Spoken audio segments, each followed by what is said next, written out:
Love it. We're on? Yep. Oh, okay. The next item on our agenda this evening is public comment number 1, and we do have one individual signed up, and that is Kim Blasiak.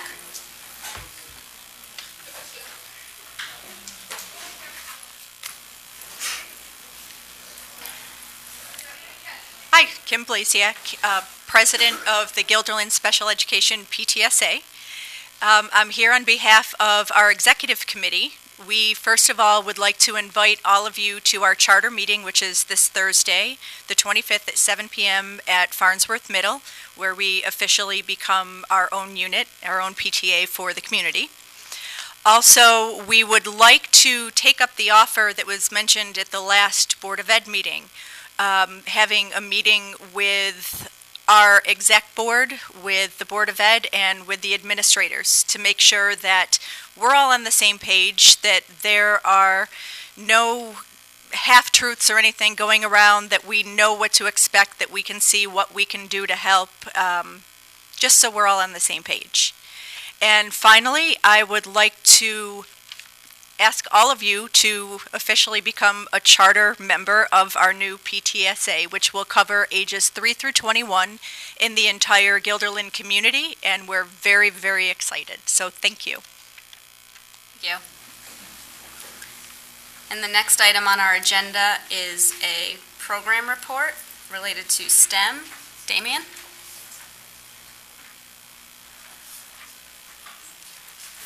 Thank you. Thank you, Kim.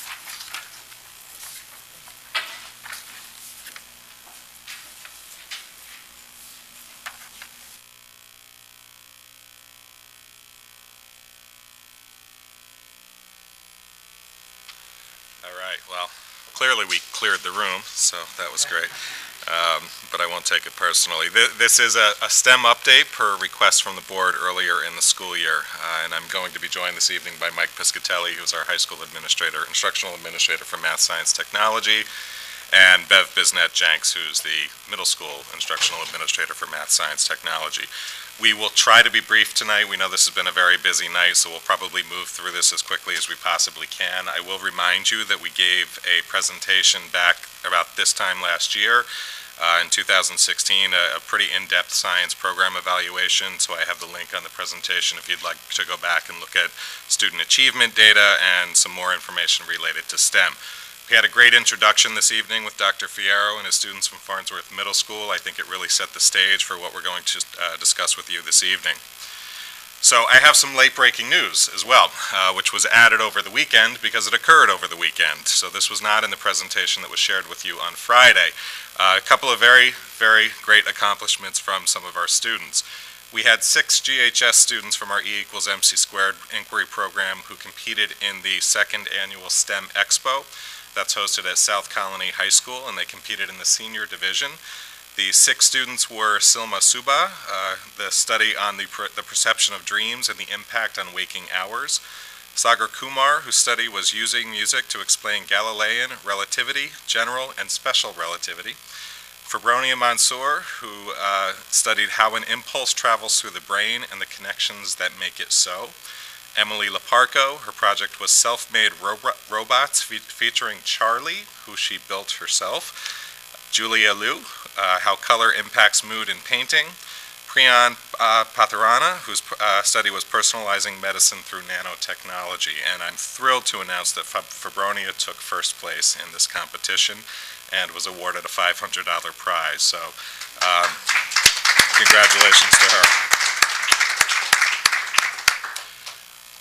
Really impressive stuff. If you haven't looked at some of their research, they do have it online if you want to take a look.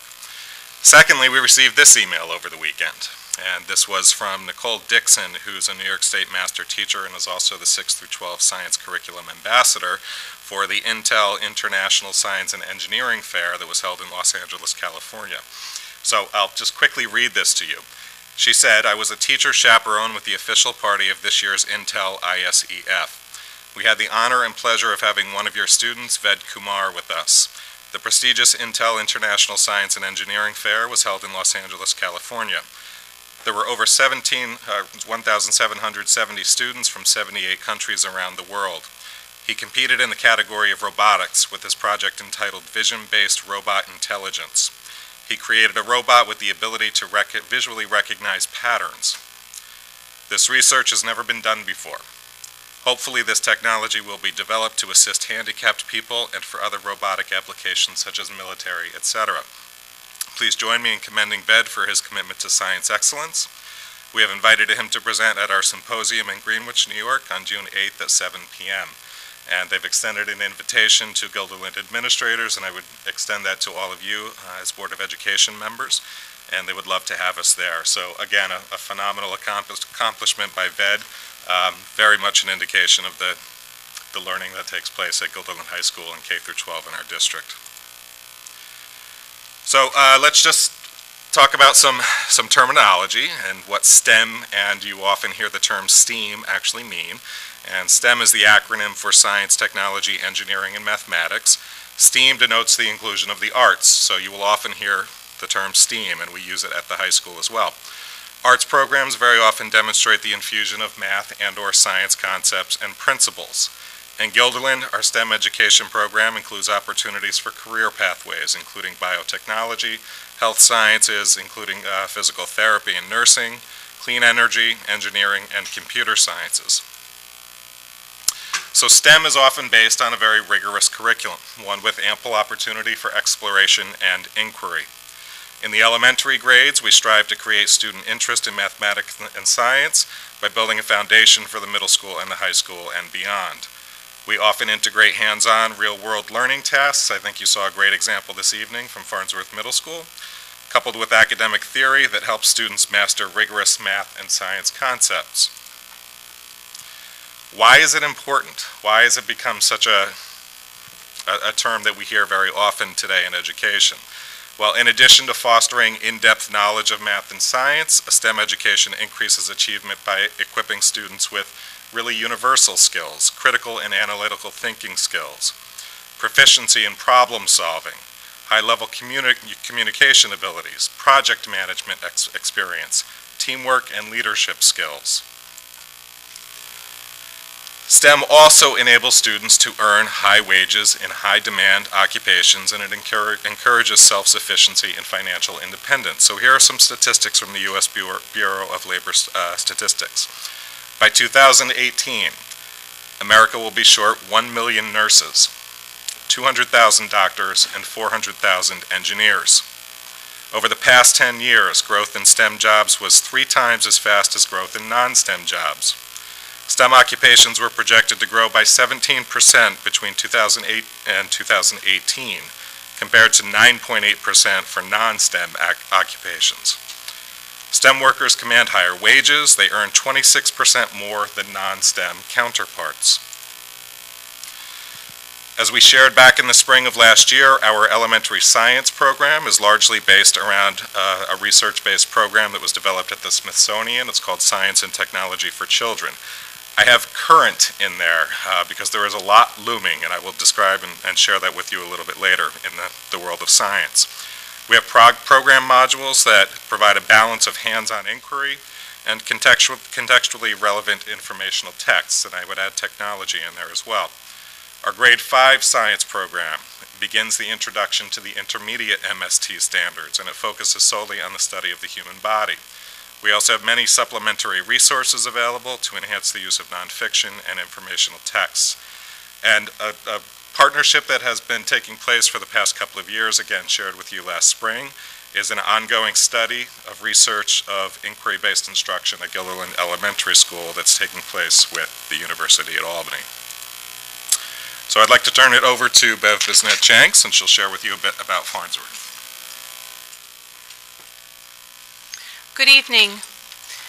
Farnsworth Middle School strives to expose students to a wide variety of experiences in science, technology, engineering, and mathematics, so that we can bridge the way from elementary to high school and allow children to have those experiences and to make those choices.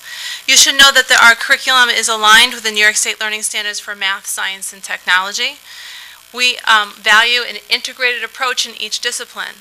So our children will have exposure and overlap in content, whether they're in math, science, or tech, They'll have overlap in academic vocabulary and process skills related to each. Our goal is to provide opportunities for students to engage in inquiry, problem-based learning, and exploration. This is the time to learn about what we love, and so that we can build our pathway when we go to high school. As part of our science, technology, engineering, and math programs, we engage in rich literacy. It's in line with the Common Core Learning Standards for English Language Arts. As you've seen, our 7th graders were able to come up and present to you today. Our goal initially also is to engage in those instructional shifts that Damien will be talking to you a little bit later, and math and science, so that students are engaged not just in the content related to science, technology, and engineering, but also in the instructional shifts that are necessary to be problem solvers. So science at FMS, it feels like just yesterday I was talking to you about that. But students are engaged in science so that they're testing their predictions, they're collecting data, they're practicing necessary skills, they're discovering scientific phenomena, they're drawing conclusions from their evidence. It's hands-on, it's active. Our goal is for students to discover. You're seeing a few photo clips of one of our 7th grade classrooms. This was actually Mr. Winchester's classroom, where they asked students to discover phenomena related to momentum. They had to answer their own questions. They had to develop their own experiments. They had to get their own data. They had to do their own research. And you're watching students engage in peer review. They're consulting with Mr. Winchester. They're using the Chromebooks to analyze their data, to accumulate their data, to do their research. I had one of my tech teachers say to me recently, engineers are problem solvers. And if you can problem solve, you can do anything. So our students are asked to work together, to practice those skills, and to ask good questions. As students engage in mathematics at Farnsworth, they're doing all the same things. We're looking at a variety of different strategies to help our students gain the necessary fluencies so that when they move to high school, they're successful. In mathematics classrooms, you're going to see children working together and problem solving on real-world scenarios. Last but not least, technology at Farnsworth Middle School is ever evolving. We've been working on our curriculum to update what we've been familiar with our MOD program, or our Paxton-Patterson program. So students are using three-dimensional computer architectural and design programs, or CAD, that lends itself to what's happening at the high school. Students are building on their own structures from their own designs. They are building their own plans for their Marble Mania project. If you have a child who brought one home, you know exactly what I'm talking about. And then they're using it again to design. So they're learning new skill sets, a variety of different skill sets. They're building from the designs that they do through their computer-generated program, through Inventor, and they're learning skills that you would see in any production lab. So looking ahead, Farnsworth teachers in the science department will building unit lesson plans that align more closely with the 3 dimensions of the New York State Science Learning Standards, or what we affectionately call NGSS. We're looking to transition our Tech Ed program to Gateway, which is the Project Lead the Way program for middle school, to enhance and facilitate our transition to high school. And ongoing student-centered support in mathematics, so that our goal is to get all students that are algebra ready.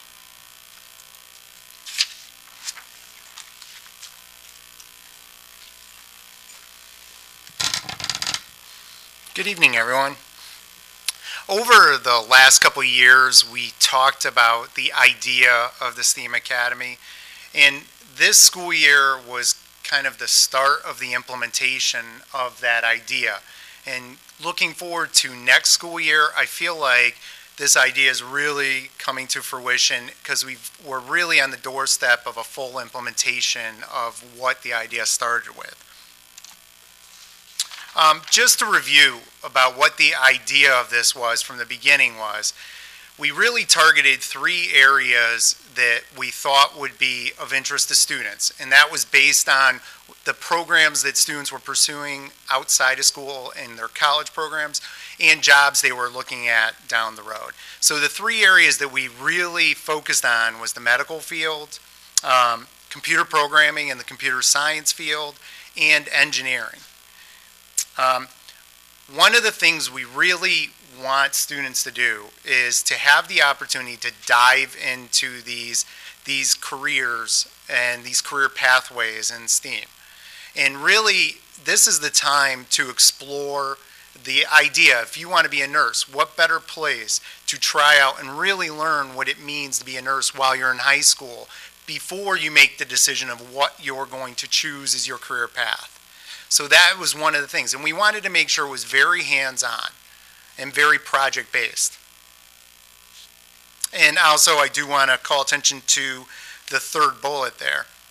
We also wanted to see if we could increase the participation in all the science, the math, and the technology areas.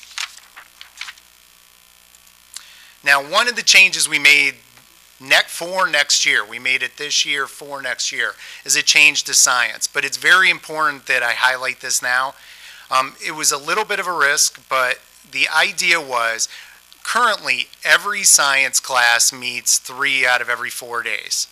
What we did is we looked at that and we said, okay, to free up some resources to expand the offerings in the high school, are there courses that we could reduce down to 2 out of every 4 days? So, and also, are there courses that we can look at that we can offer at a semester level rather than a full year level? The idea behind that was twofold. Number one, when you have a science class that meets 3 out of every 4 days, what it does is it basically eliminates a block of instruction for students. And what the effect of that is some students choose not to take a science because they want to leave room to take other classes, or they don't take multiple sciences because they can only fit one in their schedule. The idea of the semester was to bolster and give kids multiple opportunities to take classes. One of the things we did when we were looking at the course ideas, this wasn't just based on what we thought kids might be interested in. We surveyed every single student in the high school through their science classes to find out what areas and courses they had interest in. And that really drove the selection of what we ended up submitting for new course proposals. So here are, and these are all pictures of this year. These are pictures of the nursing class this year. Let's start with Tech Ed. One of the things that we are looking to offer, not next year, but possibly in the 2018-19 school year, is a computer integrated manufacturing class. One of the things we were fortunate enough to do this year is we were able to purchase what's called a CNC machine. So it's basically a table router that's controlled by a computer and software for making designs in various materials, be it metal, glass, plastic. It can use a laser, it can use a router. That's what we've purchased this year. And to give you an idea of why is this important, we've been over, there's a company in the tech park just around the corner called Innova. And Innova makes hideaway furniture for companies like Disney. And we've met with them because they're looking to find ways to create or to develop the workforce. And they're looking for working with local schools and Schenectady Community College. So they wanted to meet with us to get some ideas and also for us to get some ideas from them. Well, just when you walk out on their manufacturing floor, the first thing you see is these humongous CNC machines. And what are one of the things they're looking for? They're looking for people who can operate and be technicians for these machines. So doing something like this feeds right into a possible job down the road. I don't want to exclude some of the things we're still doing. When we're talking about technology, we are still talking about a big portion of our program is Project Lead the Way in the pre-engineering program. And we still, our population has stayed very stable with that. My hope is we can continue to increase that population.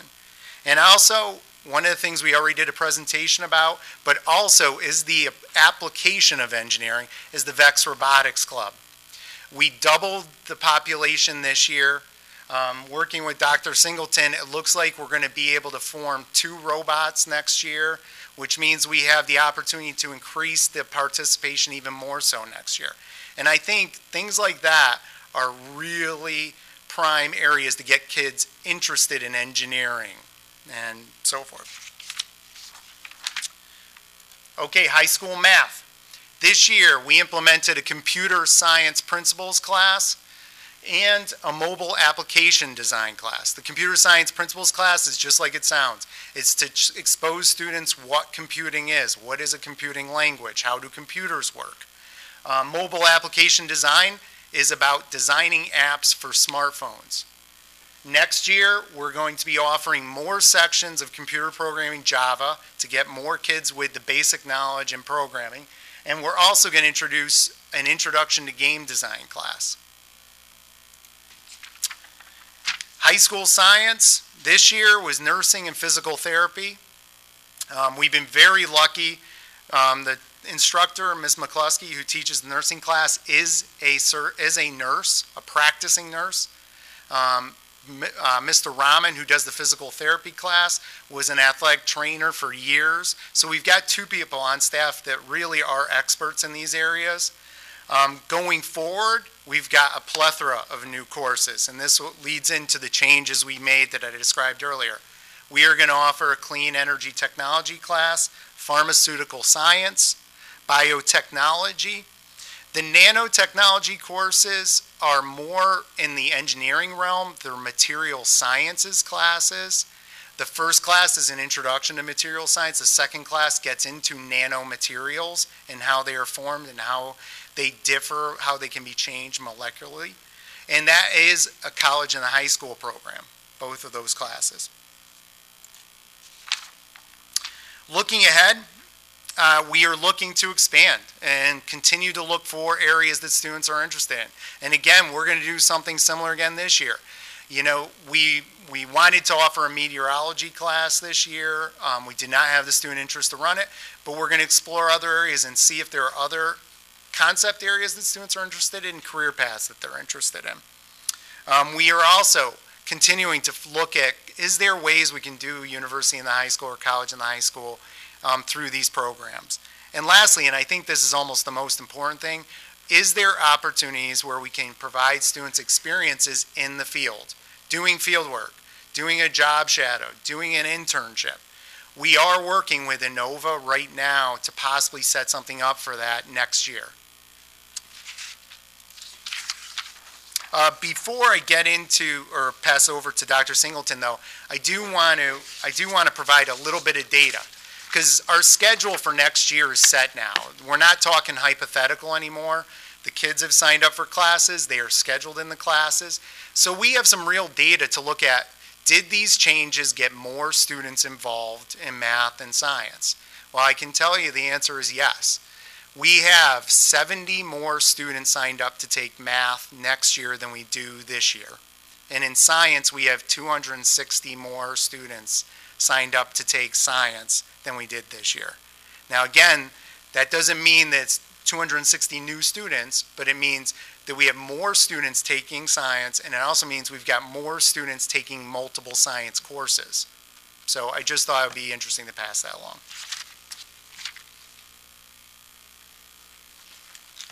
Thank you. I'll just wrap it up very quickly with some updates from the state level. If you've been paying attention to the Board of Regents, you may be aware that in December of 2016, the Board of Regents adopted the New York State P through 12 Science Learning Standards.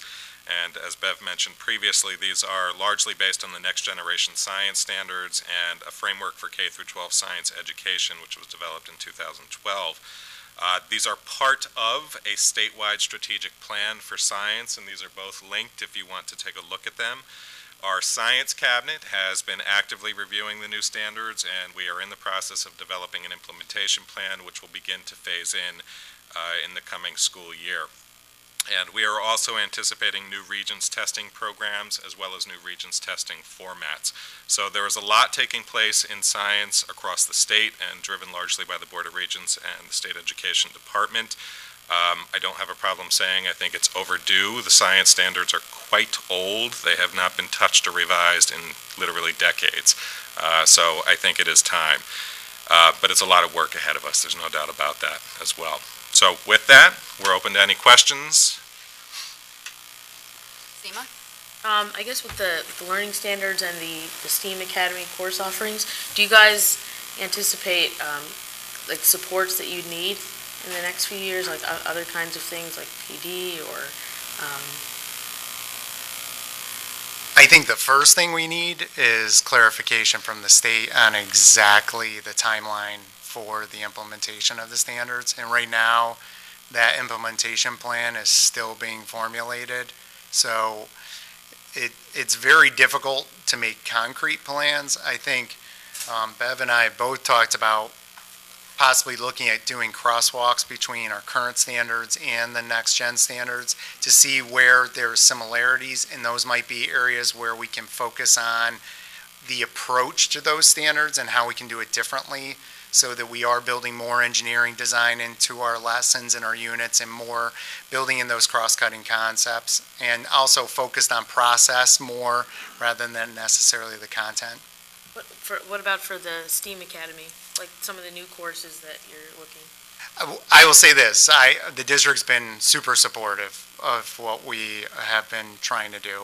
With summer curriculum time and with equipment purchases. As you can imagine, the biotech course, I was even a little shocked at the cost.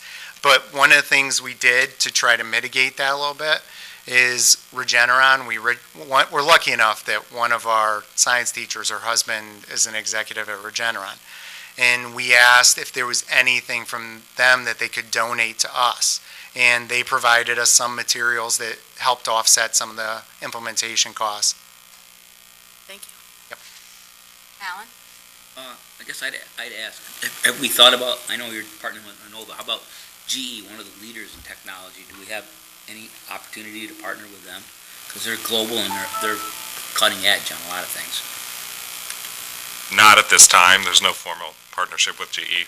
We tried to reach out to them, because again, Listen, I would say this. If we have a contact to GE, I would reach out to anybody. But no, I have not reached out to GE at this point. At least initially, where I've started with this is starting with the educational institutions and reaching out to them. But we're definitely, I feel like now that we're getting to the point where we're implementing more, I really feel like that is the next step, is looking for, and we do have, I shouldn't say we have no connections to GE, that's not true.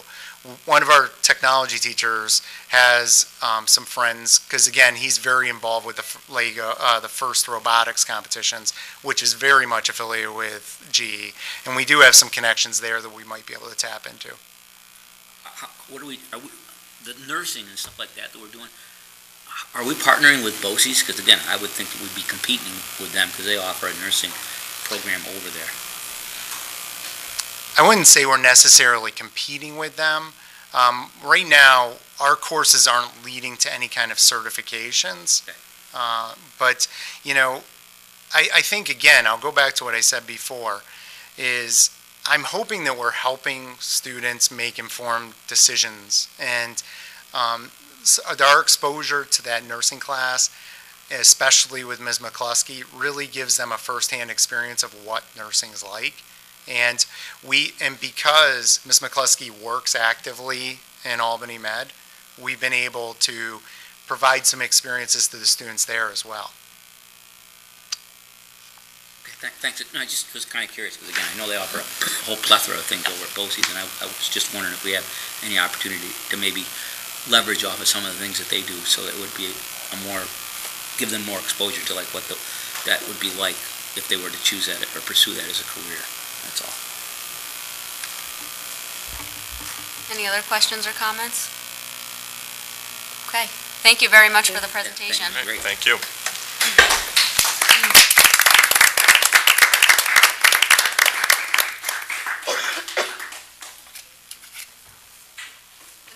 item on the agenda is approval of the consent agenda, which consists of the minutes of the May 2nd, 2017 meeting, the CPSE and CSE recommendations, personnel action items, and the financials. May I have a motion to approve the consent agenda? Chris, second Barbara.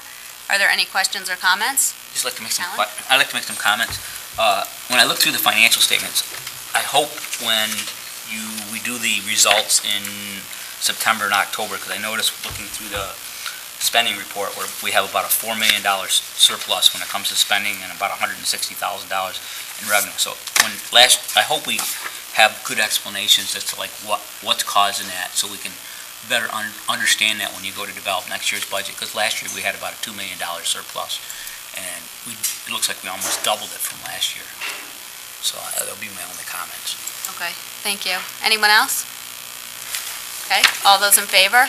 Aye. Opposed? Passes 8-0. The next item on the agenda is information items, curriculum and instruction. Damien? Okay, thank you. I've reported on this previously, but I have some results to share with you from the 2017 20th Congressional High School Art Exhibition. We'd like to extend congratulations to Guilderland High School students who participated in the exhibition, and the results were that Hyman Wong of grade 11 won honorable mention for her piece titled Crisis. Dylan Schmidt and Anya Albersky, both in grade 12, also had works on display, so congratulations to them. And if I have giant bags under my eyes, so did 40 of our teachers who were able to attend the Google Summit that was held this past weekend at Guilderland High School.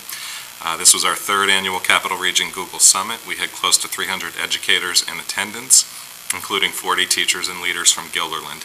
And this was a conference that provided valuable cutting-edge professional development on best practices in the integration of educational technologies.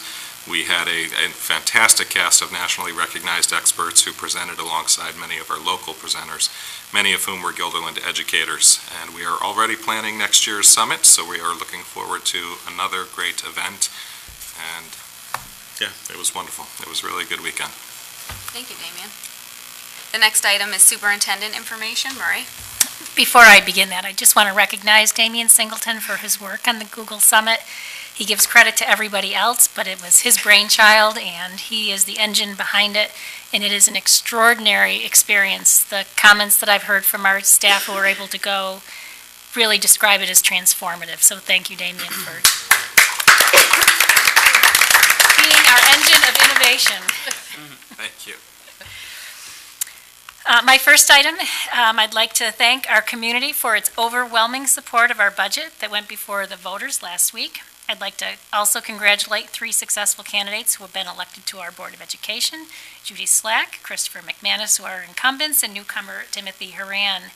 I also want to thank and recognize Neil Sanders and Linda Livingston for their work to coordinate the vote itself, and I want to recognize everyone who played a part in the budget development and voting process.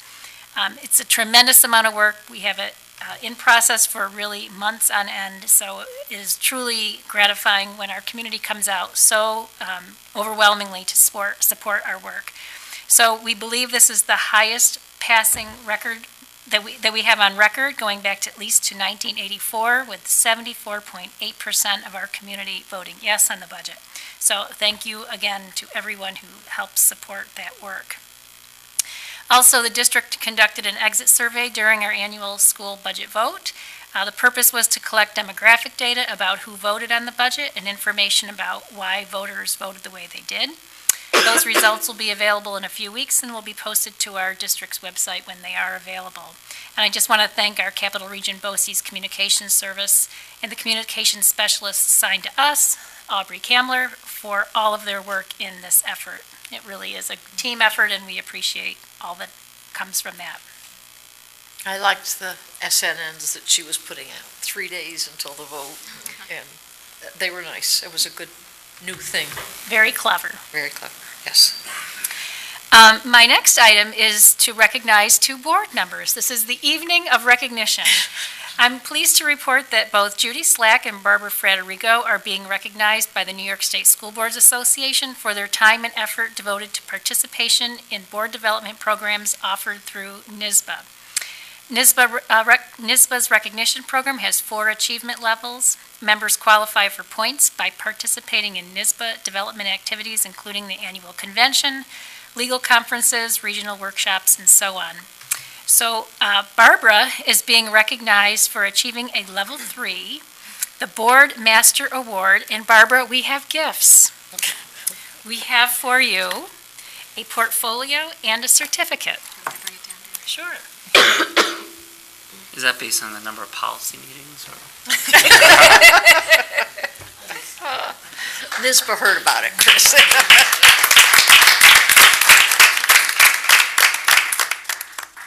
And Judy Slack has achieved at the highest level that NISBA recognized, and she will receive a commemorative plaque, an executive pen set, and a coupon for a free registration at the annual convention. Oh, good so that's deal. worth some real resources there. So congratulations.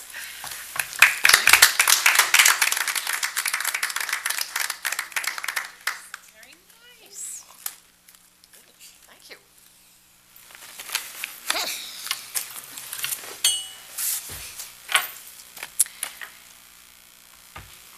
Okay, and my final informational item tonight, I just want to say a couple words about our joint meeting held with the trustees of the Guilderland Public Library.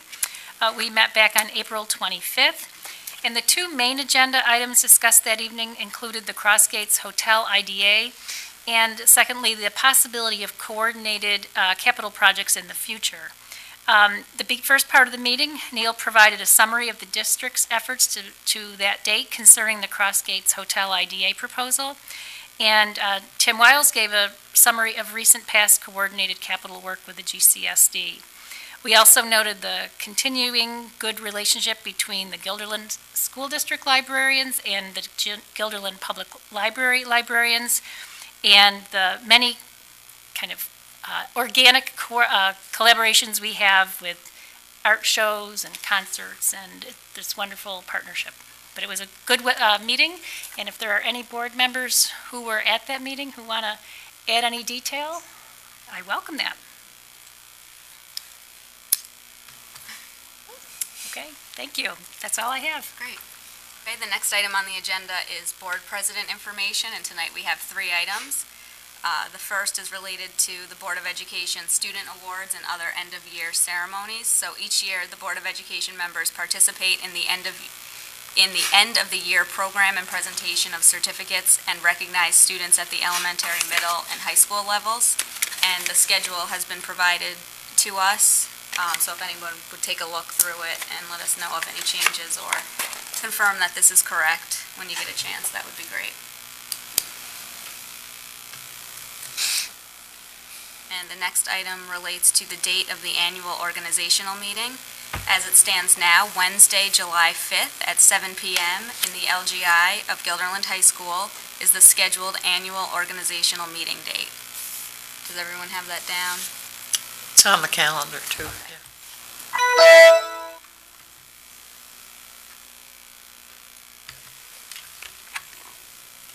And the third item is the proposed 2017-18 Board of Education meeting dates. The meeting dates today are presented for discussion and are included on the attachment here. And the board will adopt the 2017-18 schedule at their organizational meeting on July 5th. So if anybody has any comments now, we can talk about it, or you can take a look at it and we can talk about it at our next meeting or at the organizational meeting when we adopt it. Does anybody have any first impressions or comments on it? No? Okay. If not, we will move on to action items, school business management action. Mr. Sanders? Thank you, Christine. First item this evening is the resolution and declaration showing the tabulation of votes cast at the annual budget vote and election on May 16th, 2017, and declaring the results of the ballots. And Dr. Wiles already alluded to these, but I'll just say them again and we'll give you the actual counts. So for the budget vote, we had 1,963 yes votes, 663 no votes. For the bus and vehicle purchase, we had 1,944 yes votes and 670 no votes. And for the establishment of the Capital Reserve Fund, we had 1,901 yes votes and 668 no votes. So all of those propositions passed. For the Board of Education candidates, Tim Horan received 1,495 votes. Judy Slack received 1,321 votes. Chris McManus received 1,146 votes. Sean McGuire received 1,126 votes, and Alan Simpson received 782 votes. So again, as Dr. Wiles had indicated, incumbents Judy Slack and Chris McManus were each re-elected to a 3-year term, while Tim Horan is newly elected to a 3-year term. Okay. May I have a motion to approve the resolution and declaration related to the recent vote and election? Kathy, second Barbara.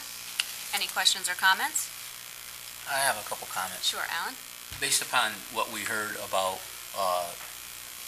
the picture with Mr. Horan and the practice he had of having a speech at the PTA, and we had a seminar on that, what are the repercussions for really not following the school's policy as it relates to what we had that for? Because it's my understanding that when we were at the seminar, they're not supposed to do that. And to me, that's a violation of what those rules are. Again, I would think there should be some repercussions, and not to be a real stickler about it, because I don't care either way.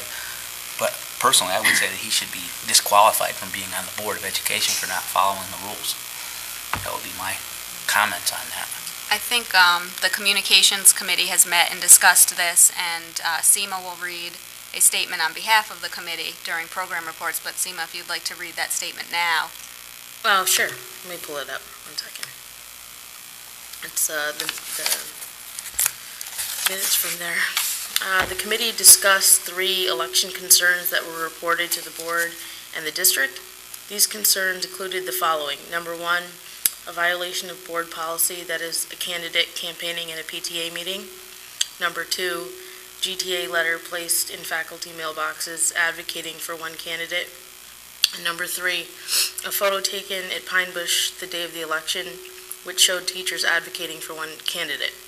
The result of the discussion was the board asked the district to look into these allegations, and make recommendations based on school law and board policy. Okay, so we're currently looking into those issues and consulting with our school council. And if found to be those items all to be true, what's the repercussions, if any? I think that's one of the issues that's still being explored. Yeah, because I think it's pretty serious if you're violating policy. That doesn't set a good example as a board member. And it really doesn't set a good example as a teacher, in my mind. You're supposed to be setting an example. I guess I was disappointed too, especially because we had just had that meeting. It was the first time we'd had a meeting like that explaining what the rules specifically were. And then to have somebody go against them, having just heard what they were within a day or two, it was disappointing. More than disappointing, because we had a lengthy discussion during the meeting about Well, that. no, I mean, it was disappointing that somebody would do that. I hear what you're saying. I think it's a total disregard for the rules. That's what I think. Okay? Yeah, okay. I think that anybody who has a total disregard for the rules, there should be repercussions for such. Plus it was because apparently speaking at the PTA meeting came after Dr. Wiles had left the meeting, and I think Mr. McManus, you were also at that meeting and had left. So it was awareness that it was doing something wrong too. It wasn't a OG, and I'm sorry that it happened. I wish Tim were here tonight so that we could say that. Hopefully he'll hear this and understand that it was. Well, I think it says 2 things. It says, again, since we have a policy like that, and since someone has violated it, I believe in upcoming elections, that someone from the school needs to be there to make sure that the rules are followed. No point in having a rule if you're not going to have someone there to police it. But as adults, should we need to police? That's the sad part. Again, I agree. I just wanted to say, if you're interested in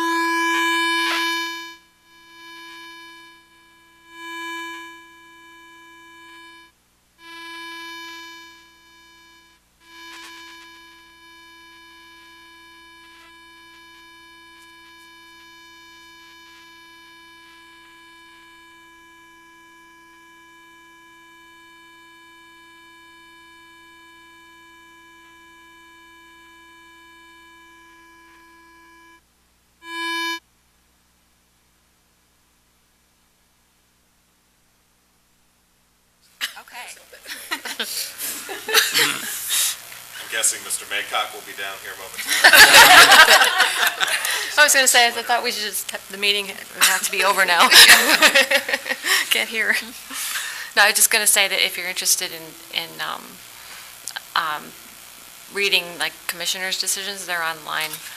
You know, because, I mean, if you wanted to set aside results from elections, you have to go to the commissioner, and it's a really, really high bar.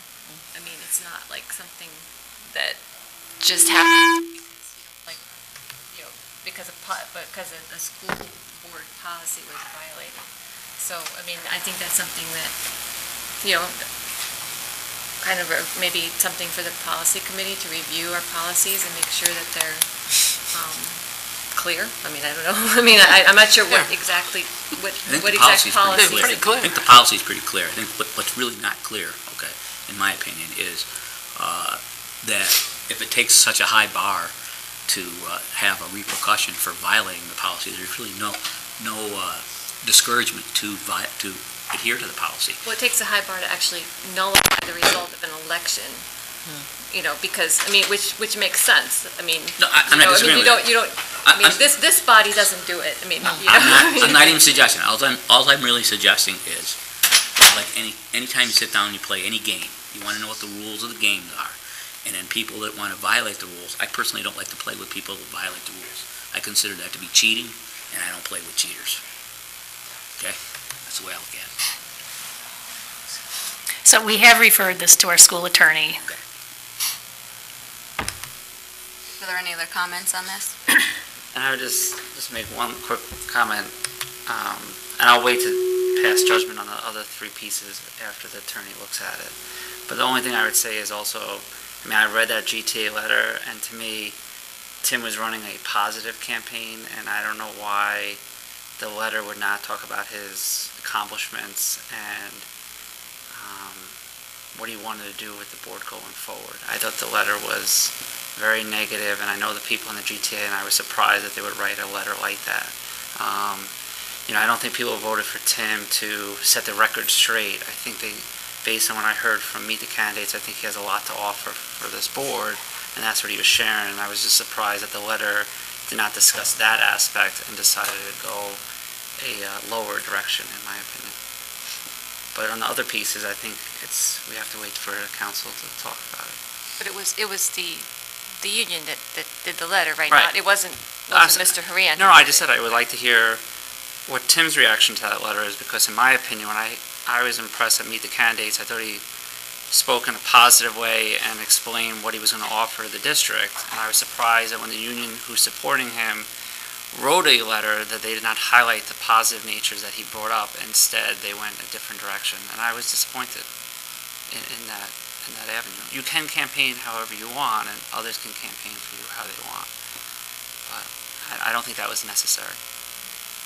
Again, I would agree. I think he came across very positively at that meeting, or at the Meet the Candidates. So again, I find it very difficult to understand why you would have to violate the rules as well as he campaigned and as much support as he had behind him. Because you could see when he showed up, he had a lot of people with him all the time, and a lot of support by his peers. So I'm just perplexed why anybody would think that they're above the rules. That's what really bothers me. Why do you think you're above the rules? Well, when it comes to the letter, I thought that it I'm wasn't. I'm talking about violating the policy where you went to the board, and you went to a PTA meeting, and you gave a speech. We had a meeting that Neil was at, and he instructed that the only thing you could do was walk into that room and state your name. Yeah, it was That part was was very, very clear. If you did anything other than that, you were campaigning. So why do you think, or anybody, why does anybody think that it's all right to break the rule? I don't. That's all I'm saying. Well, we asked the district to look at it, and they're talking to the council, so I think we have to hold judgment until we hear about those three pieces. I think 2 is based on policy and 1 is based on law, and see what they would say. And district will get back to us. Okay, are there any other comments on this matter? All right. All those in favor? Aye. Aye. Opposed? Passes 8-0. Next is a recommendation for a bid award, and the recommendation is to award the bid for garbage, rubbish, and recyclables for the 2017 through 2020 school years to County Waste and Recycling Service Incorporated, the low bidder meeting specifications. May I have a motion to approve the bid award? Alan, second Judy. Questions or comments?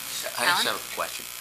Do the additional pickups, that's not included in the totals you have above? And do we get a lot of additional pickups if there are? No, that's a very small portion of, it typically happens at the end of the year, locker cleanouts and things like that. We may have, that we do have at the end of the year occasionally during the year. There may be a call for that, but it's pretty rare in the overall scheme of Yeah, because I was the just contract. confused by the Yeah. distinction between the two, and I couldn't understand. Thanks. Yeah, we wanted to lock in a price for that service. Well, that's fine. Just curious.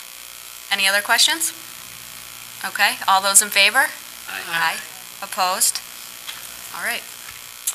Next is another bid award, and this is for our school lunch program. This is for food and materials for next school year. So we have 3 bids. I'll just highlight what they are. The first is for cafeteria groceries. We had 4 vendors that were solicited, and we had 4 that responded. All 4 were awarded some portion of the bid, so the bidders, awarded bidders for that category will be Ginsberg's, U.S. Foods, Cisco, and Driscoll. We also have a fresh pizza bid award. We solicited 4 vendors, we only had 1 respond, that was Wolf's Pizza. So we're recommending award a bid to Wolf's Pizza. And the final bid is for further processed commodities. We had numerous bidders for that bid as well. And there were 4 of them. We're recommending award for various portions of that bid to each of those 4 vendors as well. Okay, may I have a motion to approve the school lunch bid awards? Alan, second Seema. Questions or comments? I just have, I'm sorry, go ahead. Sure. Chris? All right, just real quick. I mean, this might be an out-of-box idea, but I know because last year I brought this up, how we only get 1 bid for pizza. Yep. Has any school ever asked, like, a local pizza place to see what their prices are if you actually did it that way? Yeah, I believe that has happened. We haven't done it recently, but what we find is they're really not geared up for the quantities that we need in the time frame that we need them. So that's It'd be interesting though, just to ask, if we could help out a local business and they could do it. I don't know, but just in the future, because we only get 1 bid, so to me it's really not a bid then if only 1 is coming back. You're really just giving. We asked for Yeah, I know. 3. It's not the easiest bid to for a business person to get involved with is really what it's saying. So it's not like there's a large market and we have a lot of competitors. It's a tough schedule to fit into a business, but we do have a vendor at least. Yeah, a vendor. Alan? the only question I had was, for the first one, that cafeteria groceries, I didn't notice in the handout, what's in the computer, like you had for the number C, the list of all the people, and or list of all the things that they bid on and what the prices were awarded. Is that available, so if someone wants to see it, they can? Yeah, I have it. I don't need to see it. I have it here. It's just wanna make sure big, it's but we do have it at the district office, all of these bids, so if anybody wants to take a look, it's certainly available. Any other questions? Okay, all those in favor? Aye. Opposed? All right. Next is an award for group term life insurance. We received proposals from 17 carriers, and we're recommending award to Anthem Life over a 3-year period at the rate of 13.8 cents per $1,000 of coverage. Okay. May I have a motion to approve the group term life insurance agreement? Alan, second Barbara. Questions or comments? Just one Alan? question. What made Anthem Life get the bid over Sun Life, because they had identical bids? Basically, the reason is we're currently with Anthem Life. We've had a good experience with them, so we didn't have any real reason to change vendors. Everything would be seamless from an administration point of view by staying with the same vendor. Okay, thanks. All those in favor? Aye. Opposed? Passes 8-0. Next is the external auditor agreement, and this is basically the engagement letter talking about the services that the external auditor would perform in the coming school year, which is really based on the current year's financials. Our Audit Committee reviewed the engagement letter and spoke to Mike Rossi, who's in charge of the engagement, and it's the recommendation that we go ahead and approve the services for the 2016-17 fiscal year. Okay, may I have a motion to approve the external auditor agreement? Alan, second Kathy. Questions or comments? Okay, all those in favor? Aye. Opposed? Passes 8-0. Then we have another agreement, and this is for internal auditing services. This is with Questar 3 BOCES. Again, this is an agreement that was brought before the Audit Committee, who reviewed it and are recommending approval of continuation of those services. So there's a financial risk assessment that's part of the internal audit, as well as one or two other special area audits that are determined by the Audit Committee. May I have a motion to approve the internal auditing agreement? Kathy, second Alan. Questions or comments? All those in favor? Aye. Opposed? Passes 8-0. And then finally this evening, we have another donation, which is always nice. It's the donation of various photography books and camera lenses from Miss Krista Garrison. May I have a motion to approve the donation? Judy, second Barbara. Any questions or comments other than thank you very much for the generous donation? We really appreciate it. Okay, all those in favor? Aye. Opposed? Passes 8-0. And now we move on to superintendent action items. Marie? First, we have two contract ratifications. I assume we'll take them one at a time. The first is the ratification of the contract between the school district and the district office confidential personnel group.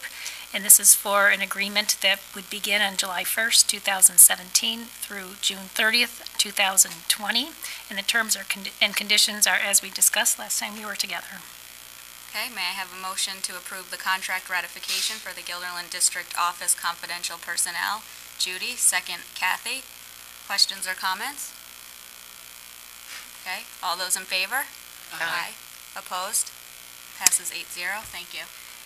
Yes, and thank you to the negotiating team. Our second agreement is with the Guilderland Technology Personnel Association, and this is to authorize the execution of our proposed memorandum of agreement with the Guilderland Technology Personnel Association for the duration of the collective bargaining agreement, which goes back to July 1st, 2016, and will run through June 30th, 2019, and it is following the terms and conditions we discussed last time we were together.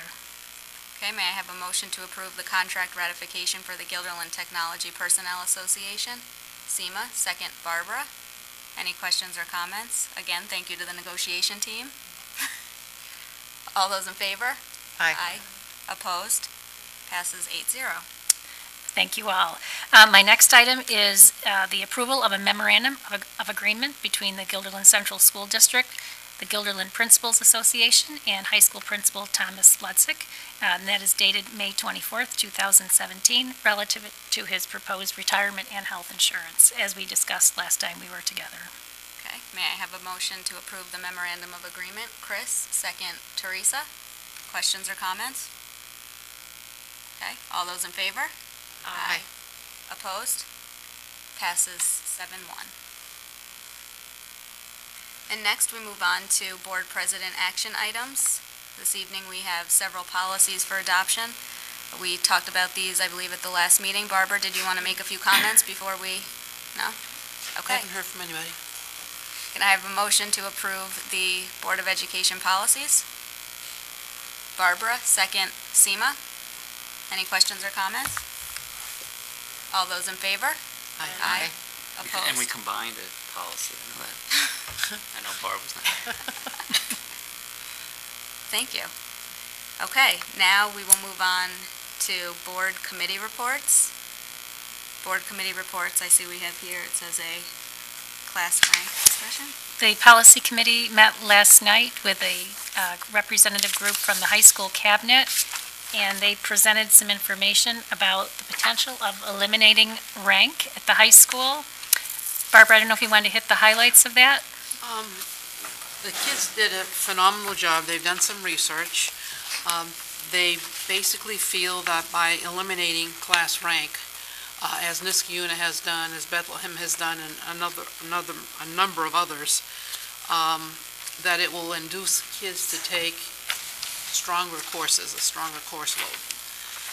They brought some information to us that was compiled from various sources whereby the items that colleges look at in order to determine, who they might invite in for an interview. And class rank was way down towards the bottom of the list. Obviously, grades and things such as that were at the top of the list. But their feeling was that they would like this to happen next year, which, again, we want to get a feeling from the people. But they made, they did their research, they did their homework, they strongly feel that this is a very progressive way to go and would like us, to implement it.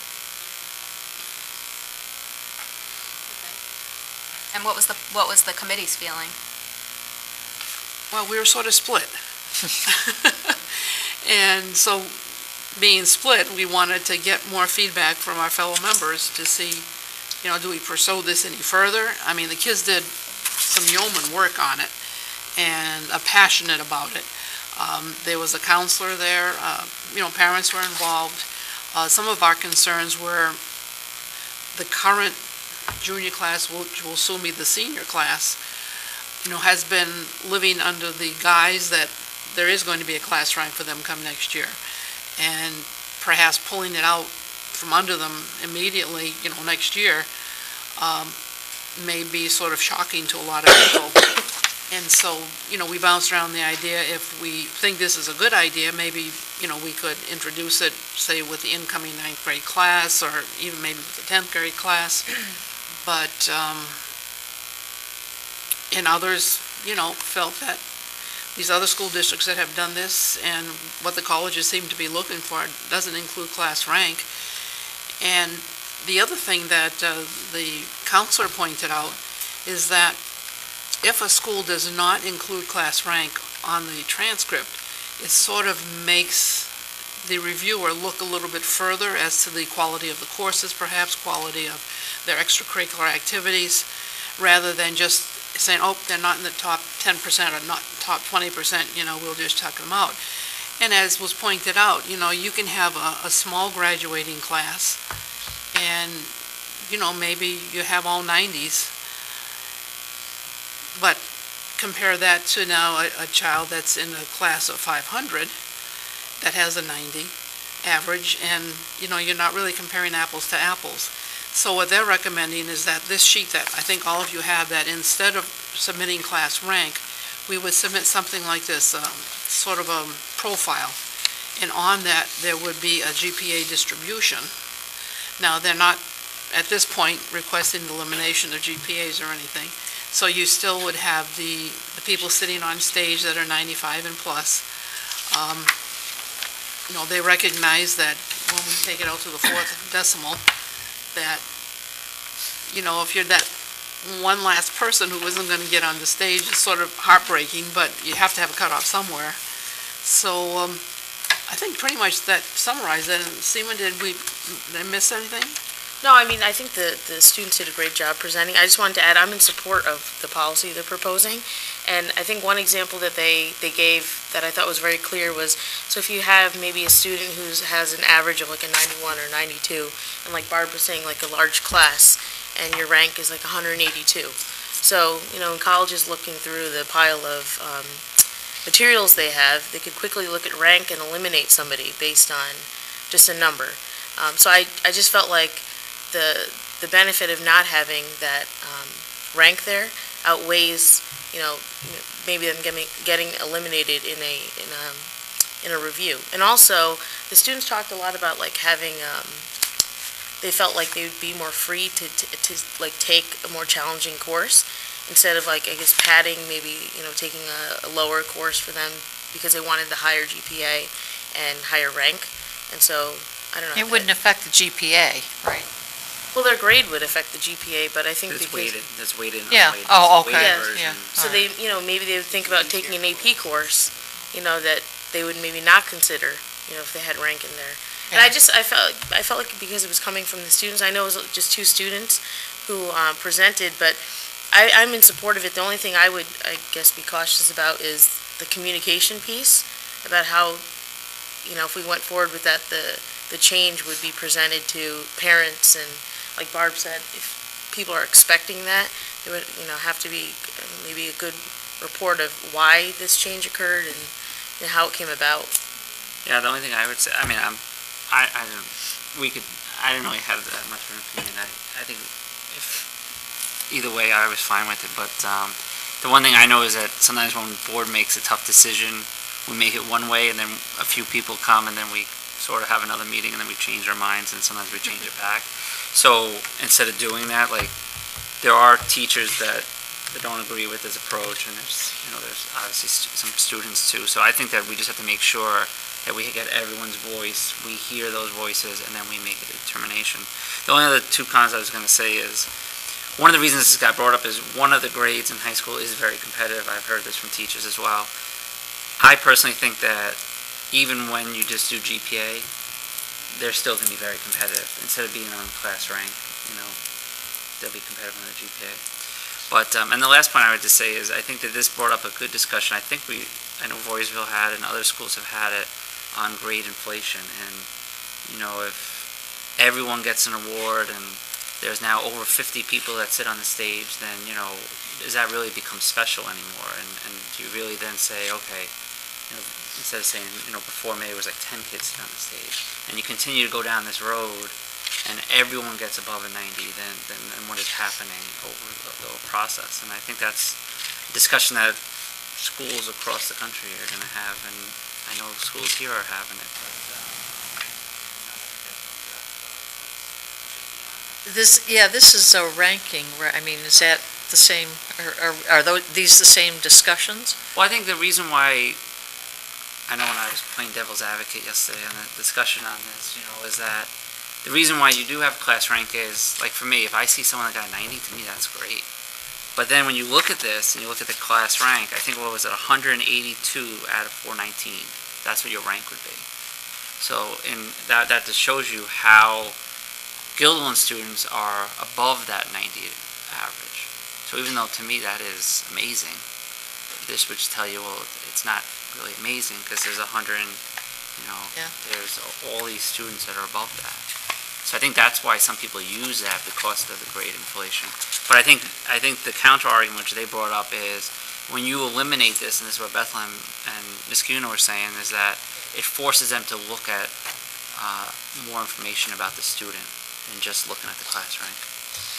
So can I make a suggestion? Because I kind of feel like, not being on the policy committee and not being aware that this was even going to be a discussion tonight, I'm coming in the middle of a conversation knowing nothing about the issue. There's no policy. No, but if we do want to have a board consensus one way or the other, maybe we table the discussion and have, once we can gather more information, and the rest of us can Or at least have kind of time more to read informed what's about. been presented to us.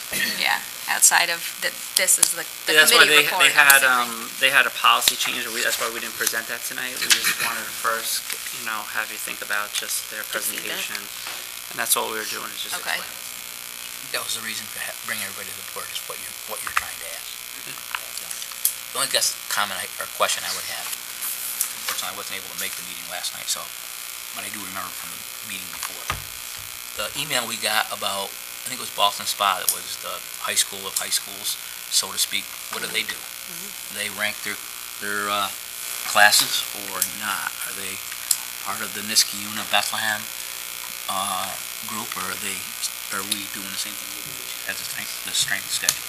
And the other thing I would look at when you look at this rating here is, again, when you look at your comparison of 182 out of 400 and some students got a 90, that would lead me to go back up and look at the strength of the curriculum to see just exactly what kind of curriculum this school offers to determine whether those grades are inflated. And then, again, also, if I was looking at it, I'd look at what kind of grades or what kind of classes that person took and how that stacked up in the strength of the curriculum to determine, whether his ranking was inflated or not. That's why you would look at the weighted GPA instead of unweighted, because that then has what classes they took, get weighted into that GPA. And then the other observation I'd have on it is, again, it's another measurement, And to me, the more measurements or metrics that you can measure people off of, it gives you another gauge to go off of to determine whether you've made the best decision or not. And looking where this is in the list, it's still pretty high in the list, and being in the middle of the pack. And to me, anything that carries above a double digit in all four columns going across, to me, has some merit for being on the list. That one slide, though, has the, like a difference between rank 1 and rank 10, and like the... No, I saw that, but Yeah. this slide here Yeah. counters that, though, in my opinion.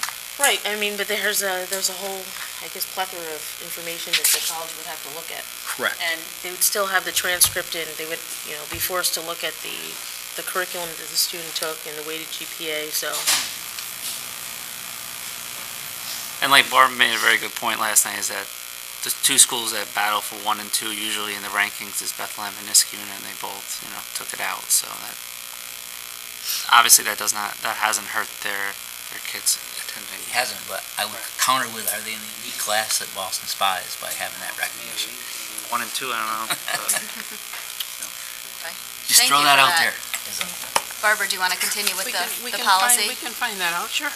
Okay. But again, if people could really give us some feedback. Yep. To me, the most compelling thing was the fact that it would make the reviewers look at the whole child, not just at the rank, and immediately dismiss them. Do you think it would be helpful to put this discussion on the agenda at the June 13th meeting? Okay. Absolutely. And then we also were talking about, okay. And at which point, we'll also have the policy change that the kids were recommending to Okay. look at for like a first read. Would we like to invite any of the student or other cabinet member representatives to be here that night? That would be good, because they Can't could hurt, probably they answer were- questions. Can we then move it Really up? good. Yeah, we need to move it up on the agenda.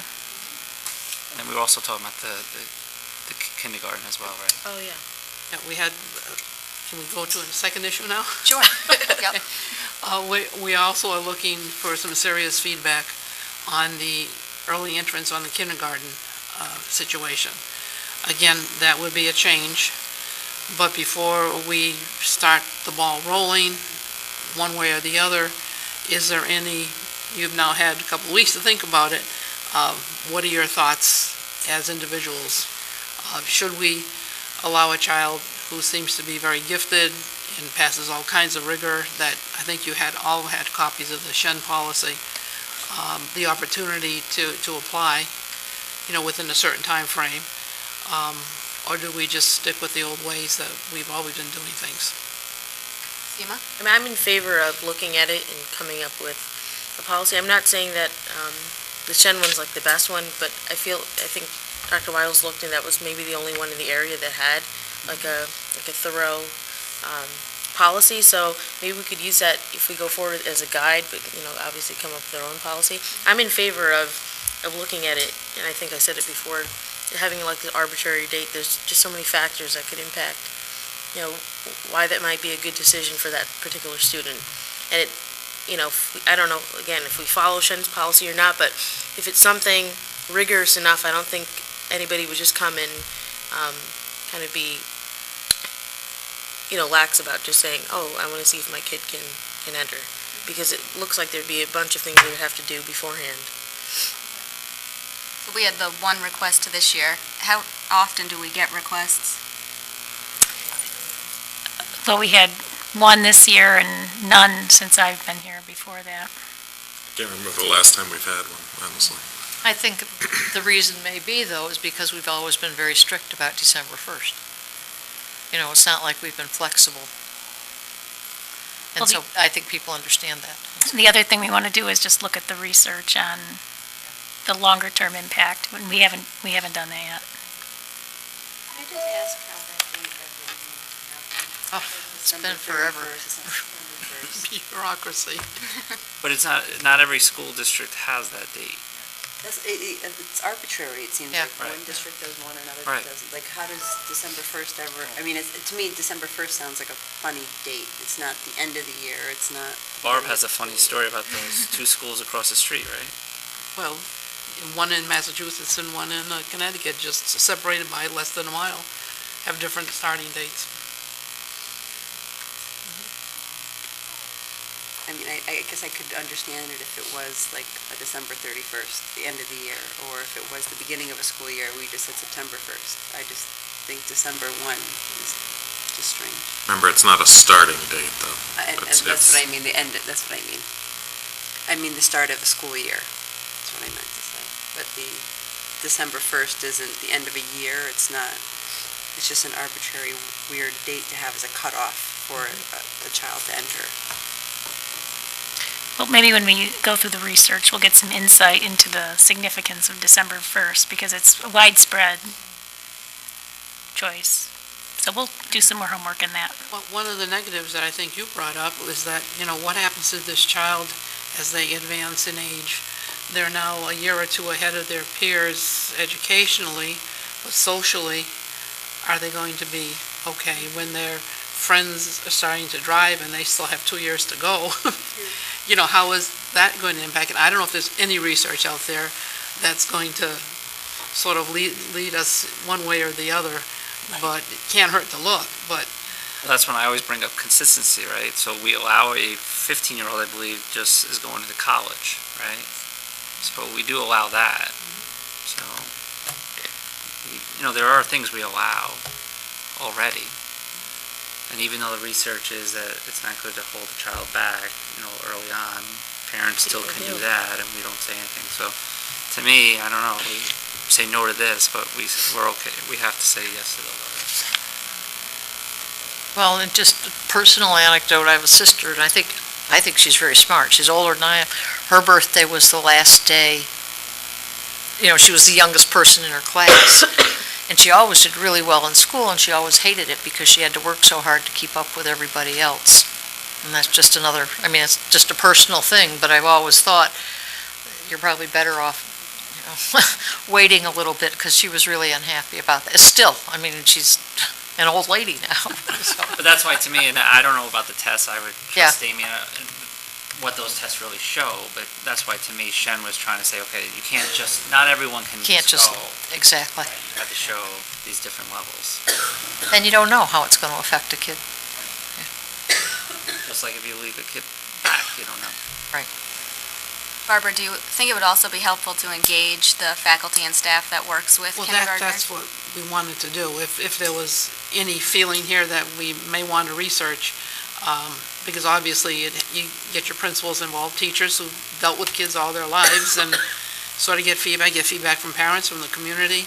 This would be a very radical change. It would probably affect very, very few people, but still, if it's on the books, it's allowed, and if you pass all the rigorous testing, then, we would have to allow it.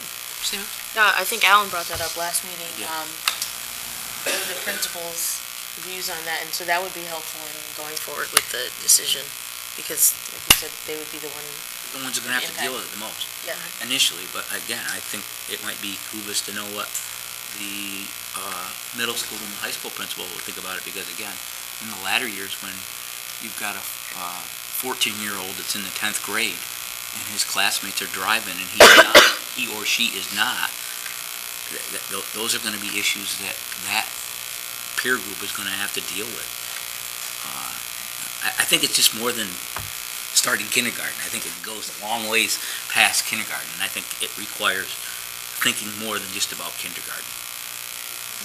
And we also asked Shen, since they have this policy, how many parents have actually asked for it? I actually did ask that question a while back, and they have 2 or 3 a year. That ask, and then how many actually pass the test and then the social? A handful, 1 or 2 of those. So it's a small number on both counts. So you're really looking at maybe one or 2 kids a year. Yes. Mine are twice as big as we are. Right. So 0 to 1. It's not many. It's not many. They also still have a half-day program, remember that too. That's the other important thing. Could be one of the few school districts in the area that has half-day K. But they always have very creative policies, it seems.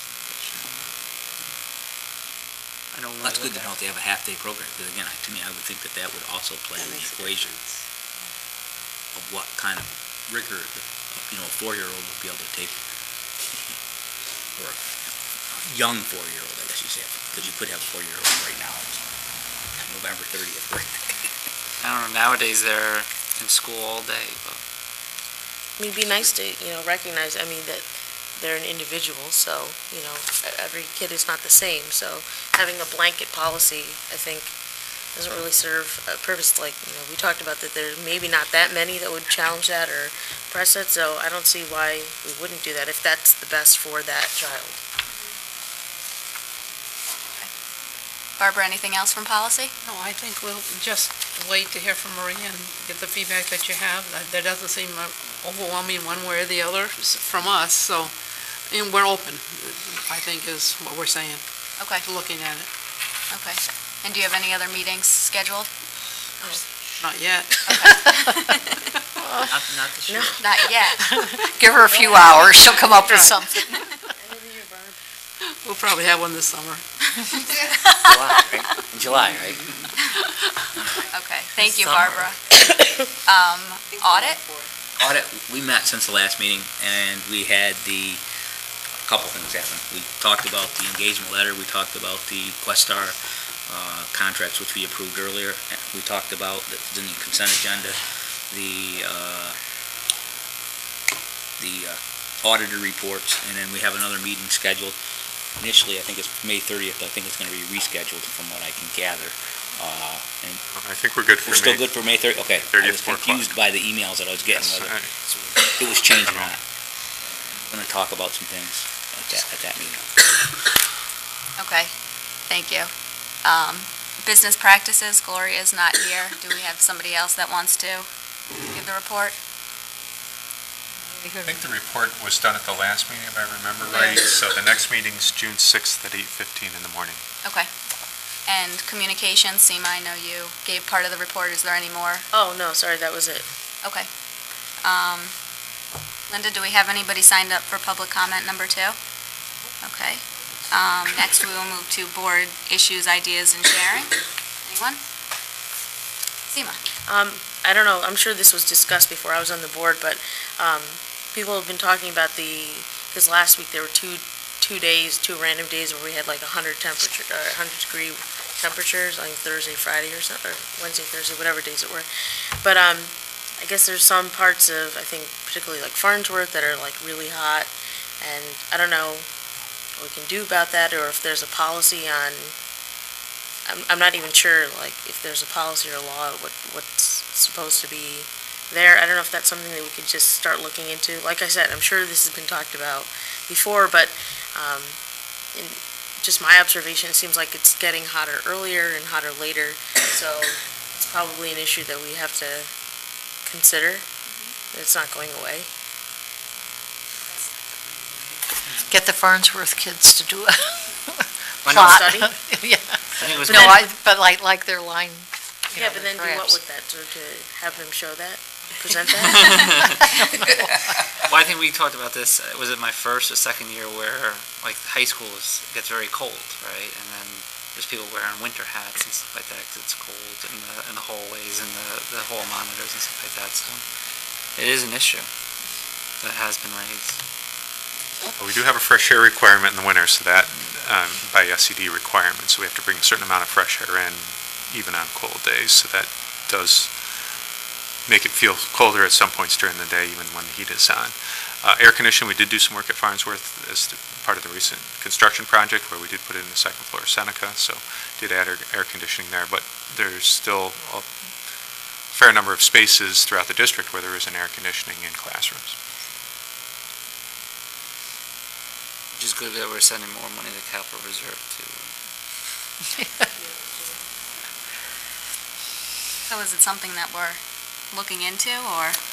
I was just going to say, I think Cliff Nooney spends half of his time worrying about temperatures in various buildings. They're never the right temperature. But, we have a capital project potentially, a conversation starting up this coming spring, so I'm certain that could be considered as one of the priorities for discussion. Okay. That's 5 years out before it's comes to reality, so not to get anyone's hopes up for a cool September.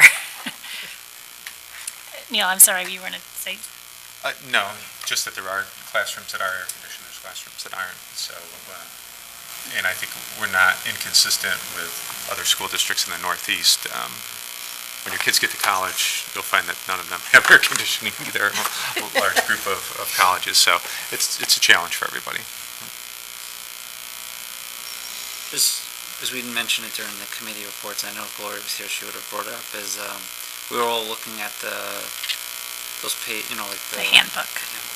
Where are we? I know policy's done, communications is completed their assignment. I think everyone has done them. That's why we're having a second meeting with Okay, so business business practices. practices. Right. Okay. Because we wanted to have it done by June 30th, I think. So we'll have a draft next Okay. month.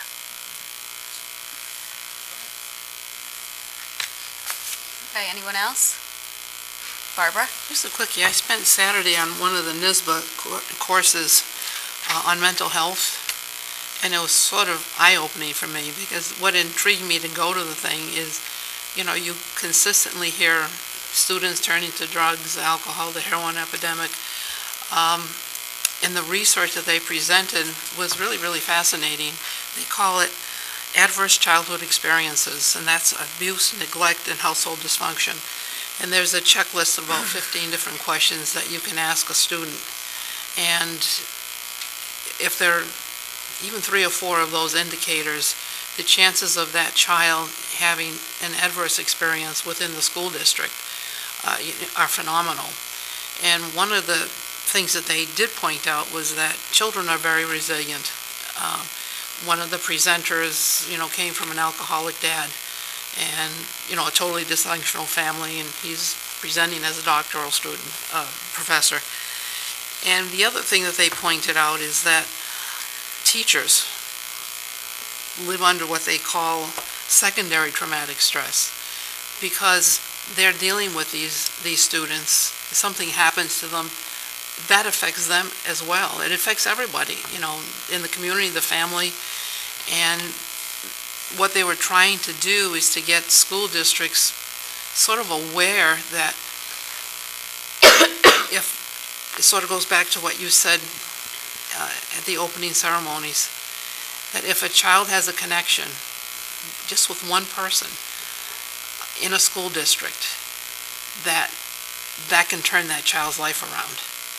And they referred to a rural school district who basically sampled all the kids. And so this was a small school, so they could do this.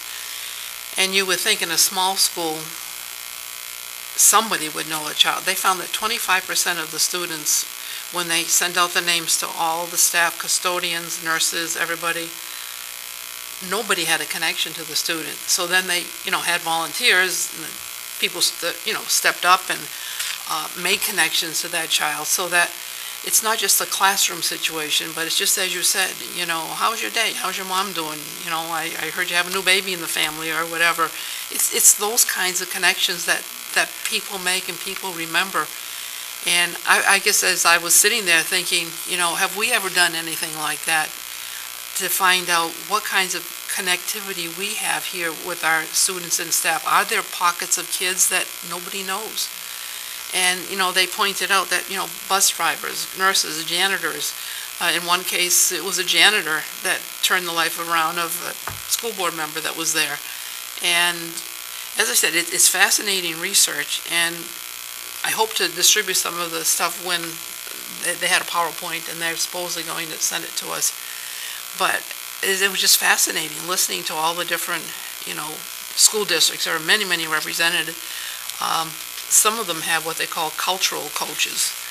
And what these are even former gang members and things such as that are able to relate to the parents and the kids, and they're in the school all the time. And again, it's just connection, this connectivity. And so, as I said, I didn't know if we wanted to ask the staff, how good is our connectivity to all our kids? Are there pockets of people that don't have this connection? And as I said, it was a fascinating workshop, so I just had to share a little bit of it. It is one of our Priorities. on our priorities is that every child will have an adult, so that at least it's recognized whether it actually is able to Does be it actually met. happen? I mean, this little rural school district No. figured, well, everybody's gonna know everybody here, you know? That's what we and- talked about in communications, that how do you Wasn't measure the something? case? Like the focus program, when they have that lunch in Yeah. the fall, and then all the students stand up and talk about Yeah. how they were impacted, and a lot of them talk about a particular teacher or another adult friend. in the building. Yeah, that I guess, was there for them. So I'm sure there are some things happening, but it'd be good to know if there are other, like, pockets of students. I had a high school principal in Clinton, actually, and they did an activity that I think were too big to do, but they put the name of every student at a staff meeting on the wall, an index card, and they had the entire staff, so everyone who worked in that high school, to write their name on the card of a student who they felt they had a significant connection to. And then how many cards had no names on it. And then they took those cards and they divided them up and said, we're going to make this submission. Really powerful. Yeah. But there were, I don't know, 500, 600 students, and which is still a lot of students to do this for, but very visual, very powerful, and, just And it hurts a lot when you hurts see a a lot kid when who you doesn't see have anybody. no one's name. Great activity. Yeah. I actually talked with Tom about that a while back, about maybe doing it by grade level or something like that, but.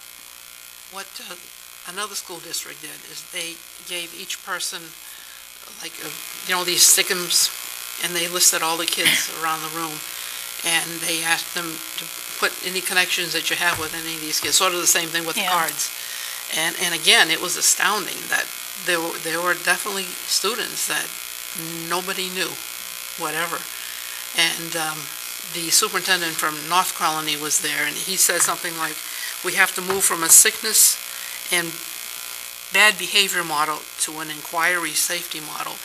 And what he was sharing is that you have a student that's acting out in the classroom, rather than immediately figuring that, again, people might say, well, you sound like a bleeding heart liberal, but rather than immediately saying that, get out of my classroom, you're useless type of thing, send them down to somebody,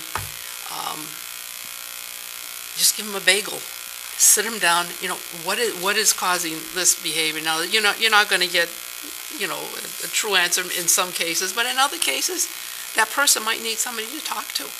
That something is happening in that child's life perhaps that they just can't express. And the other thing that they pointed out at this workshop, your school counselors are not trained clinicians, and neither are your teachers.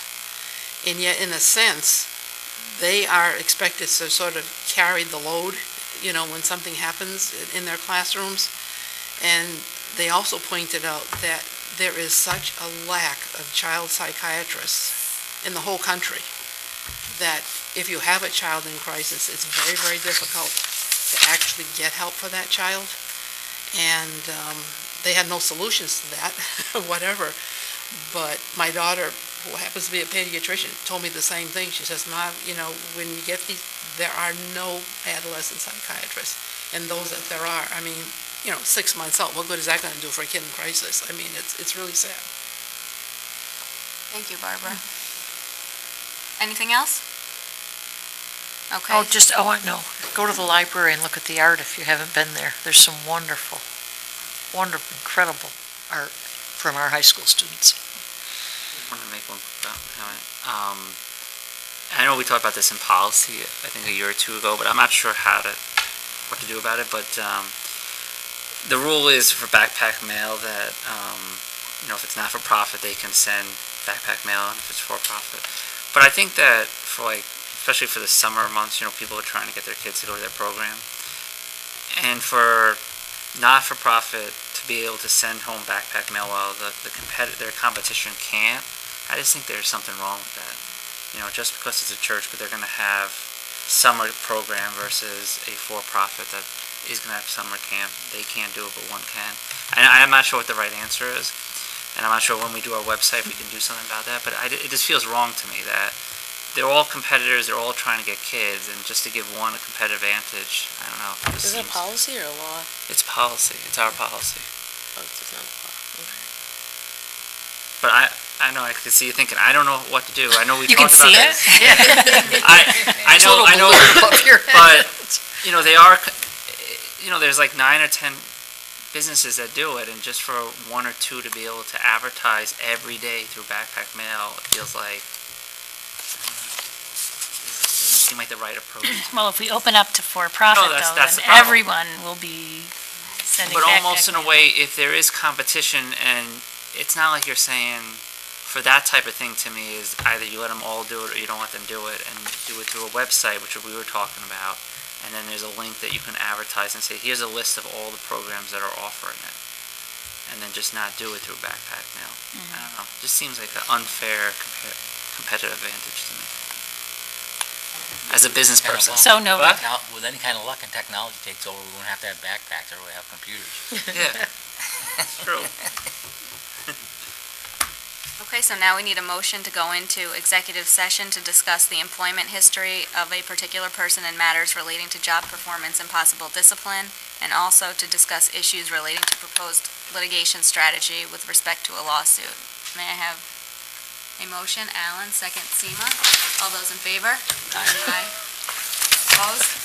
Passes 8-0.